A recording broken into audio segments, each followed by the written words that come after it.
Hello everyone, welcome back to our duo diaries channel. Onion 1, carrot 1, green chillies, Maggi masala packets, కొంచెం అల్లం వెల్లుల్లి paste, రుచికి సరిపడా ఉప్పు. కావాలంటే ఇందులో బీన్స్, పీస్, మీ పిల్లలు ఏవి తింటే అవి యాడ్ చేసుకోవచ్చు. వెజీస్ ముందుగా స్టవ్ ఆన్ చేసుకొని గిన్నె పెట్టుకోవాలి. కొంచెం ఆయిల్ వేసుకొని, ఆయిల్ వేడయ్యాక 1 టేబుల్ స్పూన్ జీలకర్ర, 1/2 టేబుల్ స్పూన్ ఆవాలు వేసి అవి ఫ్రై అయ్యాక గ్రీన్ చిల్లీస్, ఆనియన్, క్యారెట్ వేసుకొని ఫ్రై చేసుకోవాలి. ఎందుకంటే పిల్లలు ప్లెయిన్ ఓట్స్ తినాలని ఇష్టపడరు కదా, సో వాళ్ళకి ఏవి వెజీస్ తింటే ఆ వెజీస్ యాడ్ చేసి మనం సర్వ్ చేయొచ్చు. మనం ప్లెయిన్ ఓట్స్తో మసాలా ఓట్స్, ఇది బ్యాచిలర్స్ కూడా చేసుకోవచ్చు, వంట రాని వాళ్ళు కూడా ఈజీగా చేయొచ్చు. ఇది ఓట్స్ తినడం వల్ల కొలెస్ట్రాల్ తగ్గుతుంది, షుగర్ కంట్రోల్ అవుతుందండి, డైజెషన్ కూడా ఈజీగా అవ్వచ్చు. సో వీక్లీ వన్స్ తప్పకుండా మీ డైట్లో ఓట్స్ యాడ్ చేసుకోండి. అల్లం పేస్ట్ వేసుకొని ఒక 2 మినిట్స్ దాన్ని కలపాలి. తర్వాత వాటర్ యాడ్ చేసుకోవాలి.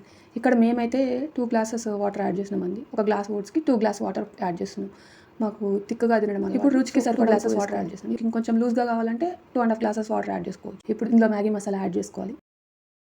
తర్వాత ఓట్స్ వేసుకొని కొంచెం కలుపుకోవాలి. మొత్తం ఒకేసారి వేసుకొని కలుపుకుంటే ఉండలు వస్తాయి. ఓట్స్ తినడం వల్ల చాలా బెనిఫిట్స్ ఉన్నాయండి. విటమిన్స్, మినరల్స్, యాంటీ ఆక్సిడెంట్స్ ఉన్నాయి. ఇంకా మీ పిల్లలకి బ్రేక్ఫాస్ట్ లాగానే కాదు, ఈవినింగ్ స్నాక్స్ లాగా కూడా చేసి పెట్టచ్చు. ఓట్స్ వేసుకున్నాక మధ్యలో కలుపుకుంటూ ఉండాలి, లేకపోతే గిన్నెకి అతుక్కుపోతుంది. ఒక 15 మినిట్స్ అయ్యాక ఈ కన్సిస్టెన్సీ వచ్చేదాకా ఉంచుకుంటే సరిపోతుంది. స్టవ్ ఆఫ్ చేసి మూత పెట్టుకుంటే tasty and yummy masala oats ready. ఈ వీడియో కనుక మీకు నచ్చినట్లయితే లైక్ చేయండి, షేర్ చేయండి, సబ్స్క్రైబ్ చేయండి.